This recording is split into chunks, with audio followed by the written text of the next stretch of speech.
नमस्कार बच्चों, आपके अपने YouTube चैनल संस्कृत ज्ञान धारा में आपका स्वागत है। आज हम गहन प्रत्यय पढ़ेंगे। सूत्र है भावे। धातु से भाव में गहन प्रत्यय होता है। धातु में जब भाव अर्थ होता है उसमें क्या होगा? गहन प्रत्यय होगा। गहन प्रत्यय का एसेंस बचता है। तो पट में घैल गया तो इसकी संज्ञा होगी और यह की संज्ञा होगी, तो बचा क्या? गीतो ईंत की संज्ञा होगी, बच गया ए, तो पट है। तो अतः उपधा सूत्र क्या कहता है कि वृद्धि हो जाते हैं। पहले वाले को क्या हो जाती है? वृद्धि हो जाते हैं। तो पा पै में आ वृद्धि होगी, पाठ है बन गया। इसी प्रकार रंज, रंज धातु है, भावार्थ में है ना, तो घ पढ़ते हैं और इनकी संज्ञा होगी तो रींत की संज्ञा होगी, ऐसे बच्चा तो रज, रंज प्लस है। तो ये क्या कहता है? गहीन चय सूत्र क्या कहता है? गहीन चय भाव करने सूत्र कहता है कि जो घ यह होता है ना उसका लोप हो जाता है। तो इसका लोप हो गया तो रज बच्चा है, तो चजो को घनीयते सूत्र से चय को कै वर्ग हो जाता है।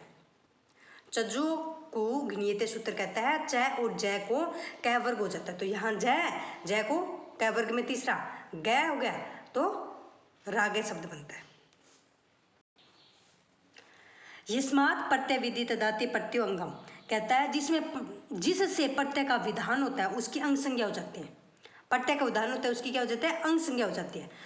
अचो नीति सूत्र कहता है अजंत अंग को वृद्धि होते हैं। अचो नीति सूत्र कहता है अजंत अंग होता है ना उसको वृद्धि हो जाते हैं। यिंत अनित प्रत्यय परे रहते हैं।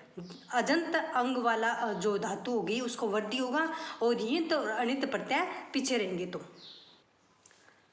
अतः उपधा, ये कहता है हस्व है उपदा में ऐसे अंग को वृद्धि होती है।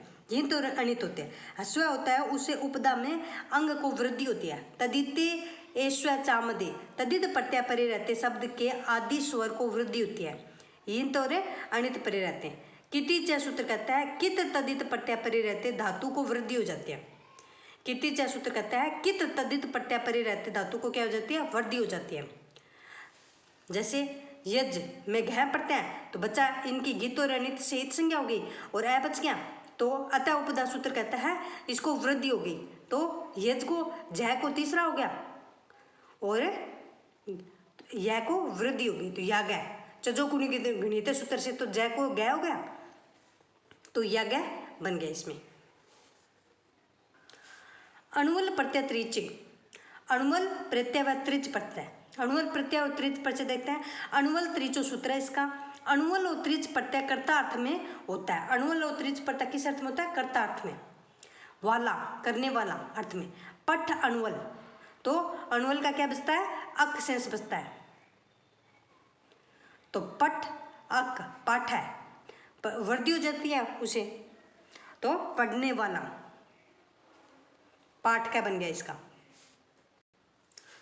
यू और ना को सूत्र कहता है यू को अन वू को अक आदेश होता है। यू के स्थान पर तो अन आएगा और वू के स्थान पर अक हो जाता है। तो वच अणुवल वाच का है, धाव अणुवल धाव का है, याच अणुवल याच का है, पच अणुवल पाच का है, यज अणुवल याच का है।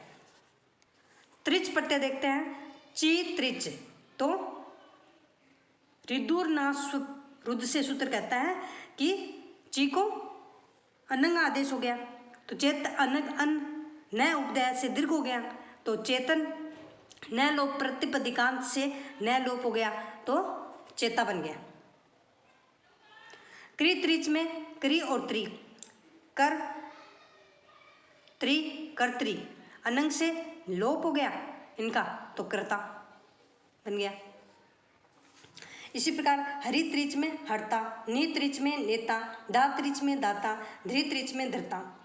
लियूट प्रत्यय, लियूट च सूत्र कहता है लियूट प्रत्यय का प्रयोग भाववाचक संज्ञा बनने में होता है। लियूट प्रत्यांत शब्द नपुंसकलिंग में होते हैं। यू के स्थान पर अन आदेश हो जाता है, यू को अन आदेश होता है यू और नाको सूत्र से।